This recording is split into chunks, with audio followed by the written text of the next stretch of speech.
మహబూబాద్ జిల్లా కాంపల్లి గ్రామ పంచాయతీ పరిధిలో ఉన్న కాంగ్రెస్ పార్టీ జిల్లా నాయకులు మాజీ మండల అధ్యక్షులు కూడా కొనసాగారు.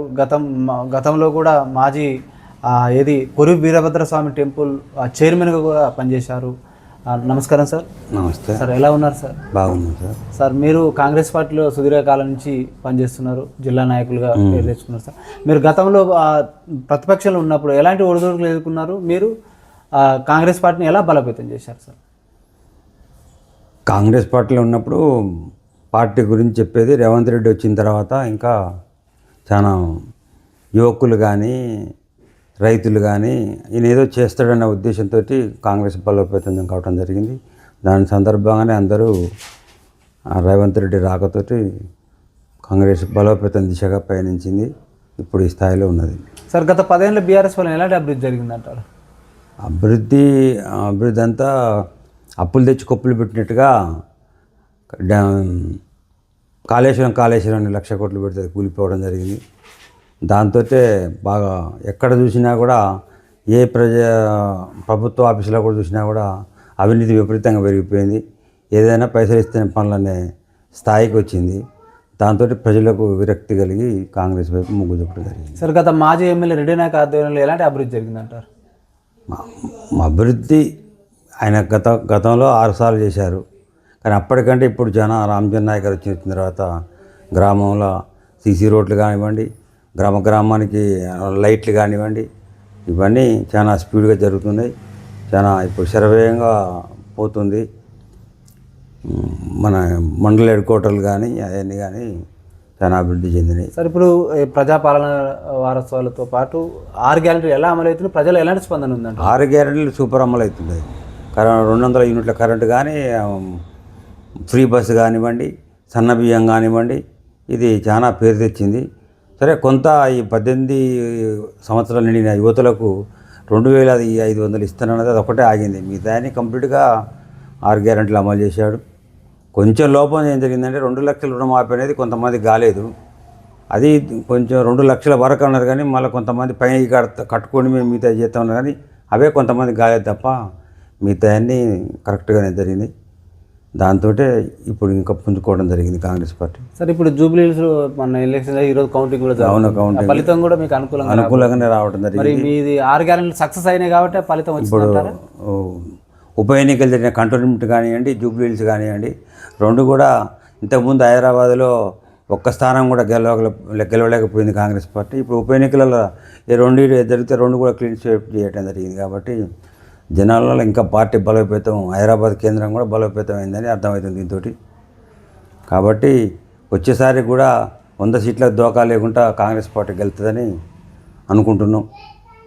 సార్, మీరు కొరువి వీరభద్రస్వామి దేవాలయ మాజీ చైర్మన్గా మీరు పనిచేశారు. సార్, మీరు చైర్మన్గా ఉన్న కాలంలో భక్తులకు కావచ్చు, ప్రజలకు కావచ్చు, గుడి డెవలప్మెంట్కి ఎలాంటి అభివృద్ధి అప్పుడు కూడా అంటారు సార్? అప్పుడు 95-96లో క్యూ లైన్ కాంప్లెక్స్ వీరభద్రరావు గారని అక్కడి నుంచి ఆయన తీసుకొచ్చి చేయడం జరిగింది. బండలు కానీ కాళిదాస్ అని హైదరాబాద్ గారి నుంచి ఆ చచ్చిపోయిన వీరనాయ గారి ద్వారా భక్తుల్ని పట్టుకొని అక్కడ బండలు కానీ లోపల క్యూ లైన్ కాంప్లెక్స్ కానీ కట్టివ్వడం జరిగింది.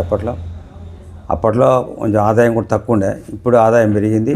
ఇప్పుడు కూడా మా రవీందర్ రెడ్డి గారు కానీ మా నేరడ కొన్ని వారు కూడా బాగా చేస్తున్నారు అభివృద్ధి దిశగా. ఇప్పుడు కూడా మేము నియోజకవర్గ స్థాయిలో ఎమ్మెల్యే గారితో కొండా సూర్య గారు కూడా ఇంతవరకు రాలేదు. దేవాదాయ శాఖ మంత్రిగా ఆమె తీసుకొచ్చి ఇంకా అభివృద్ధి చేపిస్తాం. దాంట్లో మాత్రం ఏమాత్రం సంశయించాల్సిన పని లేదు. ఇంకా టైం 3 సంవత్సరాలు ఉంది. కాబట్టి వచ్చే ఎలక్షన్ల వరకు అభివృద్ధి దిశగా కొరివి దేవస్థానాన్ని కూడా చేస్తామని చెప్పి. సరే, రాష్ట్రంలోనే ఒక కొరువీర స్వామి దేవాలయం ప్రత్యేకతలు కలిగింది. ఈ దేవస్థానానికి ఏమి ప్రత్యేకతలు ఉన్నాయి సార్? ఇక్కడ ప్రజలు కావచ్చు, భక్తులు కావచ్చు అశేషంగా వస్తుంటారు రాష్ట్ర నలుమూల నుంచి. కోరికలు తీర్చే కొంగు బంగారం కొరివీరని అంటారు. అది వెనకటి నుంచి ఎక్కువ భక్తులు ఆంధ్ర నుంచి వస్తారు. ఎక్కువ హైదరాబాద్, సికింద్రాబాదు, హైదరాబాద్ నుంచి వస్తారు. వరంగల్ నుంచి, ఇతర రాష్ట్రాల నుంచి కూడా వస్తారు. బాగా ముఖ్యంగా ఈ పిల్లలు లేని వాళ్ళకు పిల్లలు పుడతారు అనేది ఒకటి. అక్కడ పానసారం పండుకుంటారు నైట్ తడి బట్టలతోటి. అందరూ కోరిన కోరికలు తీర్చుండు కాబట్టి అధిక భక్తులు వారి కోరికలు నెరవేరితే మళ్ళీ వస్తున్నారు, మళ్ళీ మొక్కితే అట్లా కంటిన్యూగా కొంతమందికి కొన్ని గ్రామాలే వస్తాయి ఆంధ్ర నుంచి. అటువంటి గ్రామాలే వీరన్న భక్తులు ఉన్నారు. గ్రామం వస్తుంది, అందరూ కుటుంబాలతో సహా వచ్చి ఒక రోజు ఉండి నైటు మొక్కులు తీర్చుకొని మంచిగా భద్రకాయలు కాడ ఏటపోతు కోసుకొని ఒక నైట్ ఉండి మొక్కులు తీసుకొని మంచిగా హాయిగా పోతారు. దాని ద్వారా మొక్కులు తీర్చిన కోరికలు నెరవేరిన వాళ్ళు ఇతరులు చెప్పడం వల్ల అట్లా ప్రసిద్ధి చెందింది. వాళ్ళకు కూడా కోరికలు మొక్కుకుంటే కోరికలు తీర్తే వాళ్ళు కూడా మళ్ళీసారికి రావటం అట్లా చెప్పుకోవటం. ఇప్పుడు జాతరలో భక్తులు బాగా వస్తున్నారు కాబట్టి కోరికలు తీర్చే కొంగు బంగారం కొరివీరన్ అనేది నానుడి. కాబట్టి అక్కడ సార్ ఆ టెంపుల్ ఏదైతే దేవాలయానికి ఆర్థిక వనరులు ఏ విధంగా సమకూరుతున్నాయి, అభివృద్ధికి ఇంకా అభివృద్ధి ఇంతకుముందు మేము చైర్మన్ ఉన్నప్పుడు ఇక్కడ సత్రాల దగ్గరనే ఉండేది అది కళ్యాణ మండపం. ఆ జనం ఎక్కువైతే మళ్ళీ అక్కడ బయట కట్టించారు, అది కూడా ఇప్పుడు సరిపోవట్లేదు. కాబట్టి ఇక దుకాణాలకు ఇట్లా కట్టి దుకాణాలకు ఏలంపాట ద్వారా ఆదాయం వస్తుంది, తర్వాత సత్రాల ద్వారా రూముల ద్వారా ఆదాయం వస్తుంది, తర్వాత ఉండి ద్వారానే ఆదాయం వస్తుంది. సార్ భక్తులు కూడా మా దృష్టికి ఇంకా కొన్ని సమస్యలు తీసుకొచ్చారు సార్. ఇంకా ఆ సమస్యలని ఇప్పుడు నీళ్ళు ఉన్నాయి అన్నీ ఉన్నాయి, కానీ ఇంకా కొంత మీరు సౌకర్యాలు చేయాల్సింది ఉంది. మా చైర్మన్ గారితో డిస్కస్ చేస్తున్నాను. మా చైర్మన్ గారు అన్ని ప్రపోజల్ పంపించిండు. మేడం దేవాదాయ శాఖ మంత్రి గారిని తీసుకొచ్చి అవన్నీ చెప్పి అన్ని ఎమ్మెల్యే గారితో చెప్పి మా ఎమ్మెల్యే గారు కూడా ఇప్పుడు విప్ అయ్యిండు. ఇప్పుడు డిప్యూటీ స్పీకర్ గారు ఇక్కడ ఈ మహబూబాబాద్ జిల్లా నుంచి కూడా మంత్రి లేరంటున్నారు. గిరిజన మంత్రి కూడా కావాలని గిరిజనులు కావచ్చు ప్రజలు కోరుతున్నారు. మనకున్న కోట 15 నుంచి 18 మంది, 33 జిల్లాలు ఉన్నాయి. 33 జిల్లాలు చిన్న జిల్లాలు కూడా ఇవ్వడం సాధ్యపడదు కదా. ఇప్పటికీ ప్రతి జిల్లా ఉమ్మడి జిల్లాలకు ప్రతి జిల్లాకి 2 చొప్పున ఇవ్వడం జరిగింది. ఒక ఖమ్మం జిల్లాకు పెద్ద నాయకులు అక్కడ వెసులుబాటు కుల సమీకరణాలను బట్టి ఇవ్వడం జరుగుతుంది. ఇక్కడ స్థానిక ప్రజలు మా దృష్టికి తీసుకొచ్చారు సార్. రామచంద్ర నాయక్ కూడా మంత్రి పదవి అవకాశం వస్తే మా ఎస్టీ కోటలో మా రామచంద్ర నాయకే వస్తుందని మేము భావిస్తున్నాం. నెక్స్ట్ విస్తారంలో కంపల్సరీ మా ఎమ్మెల్యే గారికి మంత్రి పదవి వస్తుందని మేము కూడా ఆశిస్తున్నాం. తప్పకుండా వస్తుందని అనుకుంటున్నాం. ఇప్పుడు ప్రస్తుతం ఎమ్మెల్యే రామచంద్ర నాయక్ గారి ఆధ్వర్యంలో ఎలాంటి అభివృద్ధి జరుగుతుంది? చాలా సూపర్ అభివృద్ధి జరుగుతుంది. సీసీ రోడ్లు కానీ ప్రతి గ్రామంలో లైట్లు పెట్టడం జరిగింది, పెద్ద లైట్లు. అవి ఊరు మొత్తాన్ని ప్రతి ఊరికి 2-3 పెట్టడం జరిగింది. మా ఊళ్ళో 3 పెట్టారు, 3 అవి పెట్టారు, 3 సోలార్ లైట్లు పెట్టారు, 6 లైట్లు మొత్తం దేదీప్యమానంగా నైట్ కూడా పగలలాగానే ఉంటుంది. కాబట్టి లా అండ్ ఆర్డర్ కానీ మిగతా విషయాలు కానీ సూపర్గా అవుతున్నాయి. కాబట్టి స్థానిక ఎలక్షన్ లేకపోవడం వల్ల కొంచెం గ్రామాలు స్థానిక కుక్కల బెడద కోతుల బెడదతో పాటు పారిశుద్ధ్య సమస్యలు కూడా ఉన్నాయి అంటున్నారు. పారిశుద్ధ్య సమస్యలు మాకు సిబ్బంది ఉన్నారు, పారిశుద్ధ్య సమస్యలు ఏం లేవు, కానీ జీతాలు అంతా లేవు వాళ్ళకు సిబ్బంది జీతభత్యాలు. స్థానిక సంస్థలు ఎన్నికలు జరగకపోవటం వల్ల కేంద్ర ప్రభుత్వం వచ్చే నిధులు మొత్తం ఆగిపోవటం వల్ల కొంత ఇబ్బంది జరుగుతుంది. తప్ప మిగతా అన్నీ బాగానే ఉన్నాయి. వాటర్ కానీ పారిశుద్ధ్యం కానీ కార్మికులకు కొన్ని జీతాలు ఇచ్చుకుంటూ వాళ్ళు కూడా చేస్తుండ్రు. అది స్థానిక సంస్థల ఎన్నికలు అయితే బరాబరుగా అన్ని నిధులు విడుదల అవుతాయి కాబట్టి అది కూడా పురోగతిలో వెళ్ళిపోతుంది, అన్నీ బాగుంటాయి. సార్ ఈ స్థానిక సంస్థల్లో పోటీ చేసే అభ్యర్థులకు ఏదైతే 2 పిల్లల నిబంధన ఎత్తేసి ఏ విధంగా చూస్తారు సార్? చాలా మంచి కార్యక్రమం అది. ఇద్దరు పిల్లల నిబంధనలు ఉండటం వల్ల కొంతమందికి అవకాశాలు తగ్గుతాయని ఇప్పుడు అందరూ నిలబడవచ్చు కాబట్టి వాళ్ళు కూడా నిలబడవచ్చు. కొంతమంది ఇంతమంది నిరుత్సాహంతో ఉండే 2-3 పిల్లలు రాజకీయాలలో వండుకుంటూ పదవులకు పోటీ చేస్తానికి అనర్హులు అని ఫీల్ అయ్యేది. వాళ్ళు కూడా ఇప్పుడు అందరికి పోటీ చేయొచ్చు కాబట్టి వాళ్ళు కూడా చాలా ఇది మంచి నిర్ణయం తీసుకున్నారు. సార్ గత ప్రభుత్వంలో ఉప సర్పంచ్ చెక్ పవర్ ఇచ్చారు, మరి ఇప్పుడు మీ ప్రభుత్వం రేపు స్థానిక లోకల్ బాడీస్ ఎన్నికలు జరిగిన తర్వాత లోకల్ బాడీస్ ఎన్నికలు జరిగిన తర్వాత అదే చెక్ పవర్ కొనసాగించే అవకాశం ఉందండి? దాని మీద ప్రభుత్వం నిర్ణయం తీసుకుంటుంది. అంత పెద్ద నిర్ణయం మనం ఏం చెప్పలేం కాబట్టి మనం ఏం చెప్పలేం. ప్రభుత్వం ఎట్లా మంచిగా ఉంటే అట్లా తీసుకుంటుంది. వార్డు నెంబర్కైనా ఇవ్వచ్చు, ఈ పంచాయతీ సెక్రటరీ గారికి ఇవ్వచ్చు, సర్పంచ్ గారికి ఇవ్వచ్చు, లేకపోతే వార్డు నెంబర్ కానీ ఉప సర్పంచ్ కానీ ఎవరికి ఇచ్చినా ఏముంటుంది దాంట్లో అంతా అధికారులు ఉన్నారు కదా, దాంట్లో మిస్ అయ్యేది ఏం లేదు. ఇప్పుడు ఈ ప్రజలు కూడా మా దృష్టికి తీసుకొచ్చిన ఎన్నికల ఇచ్చిన హామీలు లేదా వృద్ధాప్య పెన్షన్లు కావచ్చు, మహిళలకు 2500 అదే చెప్పినాం కదా సార్, వీటిని కూడా ఇంకా మాకు సార్ బడ్జెట్ లేదు, పైసలు లేవు ప్రభుత్వం దగ్గర. కాబట్టి ప్రభుత్వం ఆ ఇన్కమ్ పెరిగితే అవన్నీ తప్పకుండా నెరవేరుస్తాం. మహిళలకు 2500 కానీ, వృద్ధాప్య పెన్షన్ 4000 చేయటం కానీ, తర్వాత బంగారం కానీ ఈ అమలు చేస్తాం. రాష్ట్రం వెసులుబాటు దిశగా పయనిస్తుంది. ఇప్పటికే లోటుగా ఉన్నది.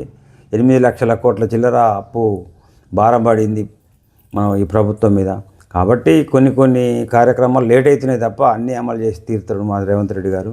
దాంట్లో సమస్య ఏమి ఉండదు సార్. ఏదైతే బీసీలకు 42% రిజర్వేషన్ కాంగ్రెస్ పార్టీ ఇంకా చిత్తశుద్ధితో చేస్తుంటే బాగుండేదని ఇప్పుడు ప్రతిపక్ష బీఆర్ఎస్ పార్టీ ఆరోపణ చేస్తుంది. ఎంతవరకు సార్? వాళ్ళు 10 సంవత్సరాలు అధికారం ఉన్నారు. ఆ 42% బీసీలది రిజర్వేషనే వాళ్ళు పేరెత్తలేదు. ఇప్పుడు అమలు చేయాల్సింది కేంద్ర ప్రభుత్వం. అసెంబ్లీలో తీర్మానం చేసారు, కేంద్రానికి పంపారు. అసెంబ్లీ గవర్నర్ ఆమోదం పొందలేదు. కేంద్ర 9th షెడ్యూల్లో పెట్టి దానికి కేంద్ర ప్రభుత్వం ఆమోదం తెలపాలి. ఇక్కడ అసెంబ్లీలో ఆమోదం తెలిపిన బీజేపీ సైలెంట్గా ఉన్నది. ఇక్కడ వీళ్ళు ఆమోదం తెలిపిన బీఆర్ఎస్ ప్రభుత్వం, బీఆర్ఎస్ వీళ్ళు కూడా ప్రతిపక్షం కూడా దాని మీద పోరాటం చేయలే. మా రేవంత్ రెడ్డి గారు ఢిల్లీలో కూడా పోయి ధర్నా చేసాడు. అసెంబ్లీలో తీర్మానం పెట్టిండు.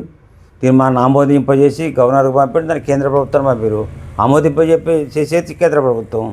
కాబట్టి అది రిజర్వేషను అమలు చేయకుండా మా పార్టీ పరంగా రేవంత్ రెడ్డి గారు 42% బీసీలకు ఇచ్చేదానికి మేము ఓసీఐని కూడా బీసీల కోసం 42% కోసం మనం ధర్నా చేయడం జరిగింది. మేము మనస్ఫూర్తిగా 42% బీసీలకు రావాలని మేము కోరుకుంటున్నాం. సార్, ఈ గ్రామాలలో కొంచెం బెల్ట్ షాపుల వల్ల చాలామంది ప్రజలు ఇబ్బంది పడుతున్నారు సార్. ఇప్పుడు 2 సంవత్సరాలు అవుతుంది. గత ప్రభుత్వంలో నియంత్రణ జరగలేదు, ఇప్పుడు కూడా జరుగుతలేదు అంటున్నారు సార్. అది నియంత్రణ చేయాలంటారు. పక్కన మునుగోడు నియోజకవర్గంలో, ఈ రాష్ట్రంలోని మునుగోడు నియోజకవర్గంలో రాజగోపాల్ రెడ్డి గారు నియంత్రణ చేసిన, మరి ఆయన ఆదర్శంగా తీసుకోవాలని కూడా ప్రజలు మా దృష్టికి తీసుకొచ్చారు సార్. అది కూడా మేము కూడా మా ఎమ్మెల్యే గారి దృష్టికి తీసుకెళ్ళి సరే బెల్ట్ షాపుల్ని కొంత నివారించడానికి ప్రయత్నం చేస్తాం సార్. మీరు అన్నమాట నిజమే. ఇంతకుముందు అన్ని గ్రామాలలో బజార్కు బెల్ట్ షాపులు ఉన్నాయి. ఇప్పుడు కూడా ఇంకా కొత్త షాపులు రాలేదు. కొత్త షాపులు December 1st నుంచి ఓపెన్ అవుతాయి. మేము కూడా మా సార్ దృష్టికి తీసుకొచ్చి, ఎమ్మెల్యే గారి దృష్టికి తీసుకొచ్చి కొంత నియంత్రణ చేయాలని మేము కోరటం జరుగుతుంది సార్. తప్పకుండా చేస్తాం సార్. అది కూడా సార్, గత ప్రభుత్వంలో ధరణిపోవడం వల్ల ఎన్నో భూములు అన్యాక్రాంతమని ఇప్పుడు భూభారత్ చట్టం వచ్చింది. రైతుల రెవెన్యూ సమస్యలు ఎలా తీరుతున్నాయి అంటారు గ్రామ స్థాయిలో? ఇంతవరకు కొన్ని ఇంకా స్టార్ట్ కాలేదు. ధరణిల చతుర్థి మాత్రం చాలా ఇబ్బంది పడ్డారు. ఉన్న ఒకళ్ళ భూమి ఒకళ్ళకి ఎక్కింది. ఉన్న ప్లేస్ ఈ సర్వే నెంబర్ ఉంటే ఎక్కడ సర్వే నెంబర్లో పోయింది. కొంతమంది కాలువల భూమి పోకున్నా కూడా పోయినట్టుగా రికార్డులుగా కట్ అయింది. దాంతో చాలా ఇబ్బంది పడ్డారు. 100కి 25% మంది ధరణి ద్వారా చాలా ఇబ్బందులు పడ్డారు. తర్వాత ఇప్పుడు ఇది వచ్చిన తర్వాత భూభారత్ వచ్చిన తర్వాత కొన్ని ప్రక్షాళన అవుతున్నాయి. అది కూడా క్రమం తప్పకుండా ప్రక్షాళన చేసి దాన్ని సర్వేలు పెట్టి రైతులందరినీ ఇబ్బందులు లేకుండా చేస్తామని చెప్తాను గ్యారంటీగా. ఈ 2 సంవత్సరాల మొత్తం రైతులకు ఎవరికి ఇబ్బంది లేకుండా ఎవరి భూమి వాళ్ళ పేరు మీద ఉండేట్టుగా చేస్తాం సార్. గత ప్రభుత్వం వీఆర్ఓ వ్యవస్థ తొలగించింది, మీ ప్రభుత్వం తీసుకొచ్చింది. ఎలా ఉంటుంది? అలా నడుస్తుంది సార్. దీనివల్ల ఏమైనా ప్రయోజనాలు ఉన్నాయంట? చాలా ప్రయోజనాలు ఉన్నాయి సార్. ఇంతకుముందు ధరణి వ్యవస్థ వచ్చినప్పుడు మేము మా ఊళ్ళో, మా గ్రామంలో ఉండే భూ సమస్యలు చెప్పుకోవాలంటే ఒక తహసీల్దార్ గారు తప్ప, లేకపోతే ఆర్డీఓ గారు, కలెక్టర్ దగ్గరికి, ఎవరి దగ్గరికి పోయినా ఎన్ని వినతి పత్రాలు ఇచ్చినా కూడా వాటి మీద స్పందన లేదు.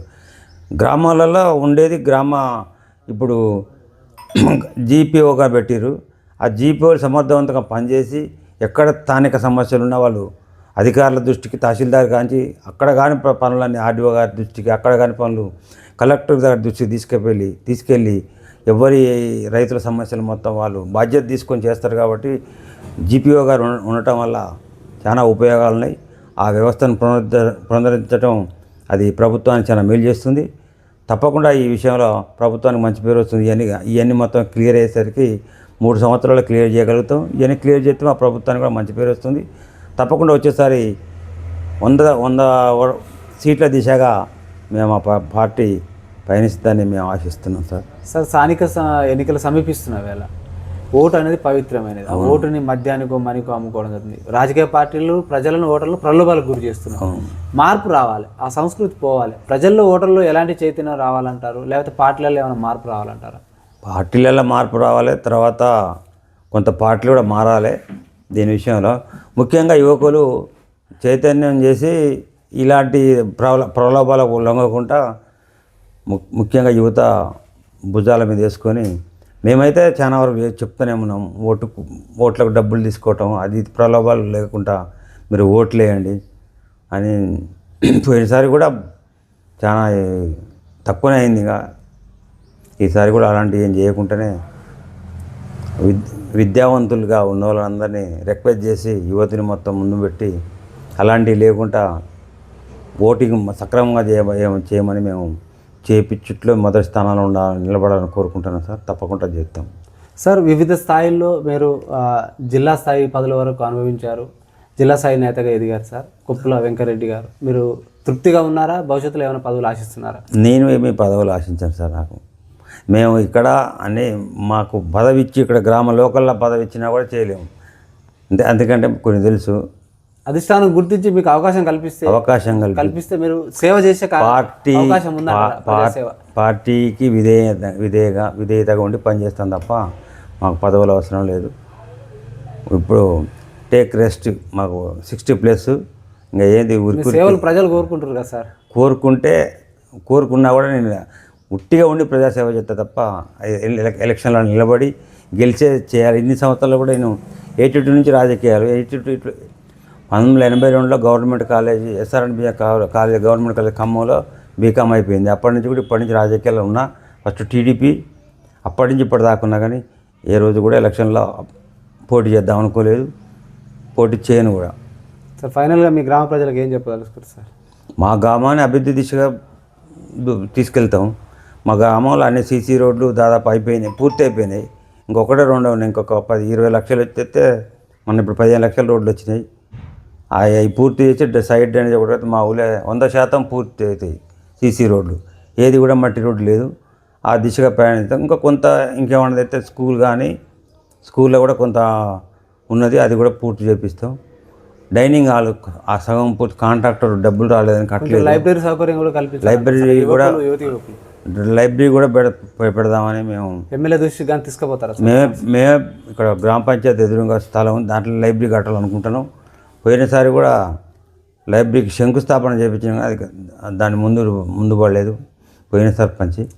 అప్పుడు నిరుద్యోగ యువతకు కూడా ఉపాధి అవకాశాలు మా దగ్గరనే కారం మిల్లు పడదు, కానీ అక్కడ కొంత మా ఊళ్ళకి ఫస్ట్ అందరికి ఇచ్చారు. కొంతమందికి పిల్లలు పోయారు, కానీ ఆ కారం ఘాటుకు తట్టుకోలేక వాళ్ళు మానేశారు. సరే, ఇప్పుడు కొంతమంది కొన్ని చిన్న యూనిట్లు పెట్టుకొని ఉపాధి అవకాశం దిశగా పోతున్నారు పిల్లలు. కొంత ఉన్నది, కొంత 100-2 ఉన్నారు చెడు వ్యసనాలకు అలవాటు పడి. వాళ్ళని కూడా కఠినంగా వాళ్ళ తల్లిదండ్రులతో చెప్పి వాళ్ళని మార్పుతానికి ప్రయత్నం చేస్తాను. మా వాళ్ళు ఇంతకుముందు కూడా కొంతమంది బెట్టింగ్లు పెట్టి కొంతమంది ఆర్థికంగా నష్టపోయారు. వాళ్ళని కూడా చాలా మా పోయిన ఎస్ఐ గారు కానీ పెద్దలు కానీ వచ్చి మోటివేట్ చేసి అలాంటి వాటి శాంతి భద్రత లేదు సార్. గంజాయి అక్కడక్కడ పట్టుబడుతుంది. మా గ్రామంలో గంజాయి అంటే ఈ మహబూబాబాద్ డిస్టిక్లో బార్డర్లలో ఎక్కడి నుంచి అవుట్ ఆఫ్ నుంచి వస్తుంది, కానీ ఇక్కడ మాత్రం ఇక్కడ మా చుట్టుపక్కల ఎక్కడ కూడా గంజాయి సాగు చేయరు. తీసుకోవడం కూడా మా గ్రామంలో అటువంటి పిల్లలు కూడా ఎవరు లేరు. యువకులు కూడా మంచిగా ఏదైనా ఉంటే క్రీడలు ఎంకరేజ్ చేస్తారు, క్రీడలు ఆడతారు. మేము కూడా క్రీడలు ఎంకరేజ్ చేస్తాం. వాళ్ళ పిల్లలు మంచిగా ఆడుకుంటారు తప్ప చెడు వ్యసనాలకు ఎక్కువ బాధ్యులు కాలేదు ఇక్కడ. కాకపోతే కొంత డ్రింకు అదొకటి కొంచెం ఉన్నది. దాన్ని కూడా చాలా వరకు మా చేతనైనంత వరకు పిల్లల తల్లిదండ్రులతో చెప్పి కౌన్సిలింగ్ పెట్టించి బంద్ పెట్టించడానికి ప్రయత్నం చేపిస్తాను. ఇక్కడ ఉన్న పిల్లలు కొంతమంది హైదరాబాద్ పోయి అక్కడ స్వయంగా చిన్న పనులు చేసుకుంటూ స్వయం ఉపాధికి ఇక్కడ ఉద్యోగాలు లేక హైదరాబాద్ వెళ్తున్నారు. అక్కడ వాళ్ళ కాళ్ళ మీద వాళ్ళ కుటుంబాన్ని పోషించుకుంటూ వాళ్ళు కూడా అక్కడ మంచిగానే బతుకుతున్నారు సార్. ఓకే.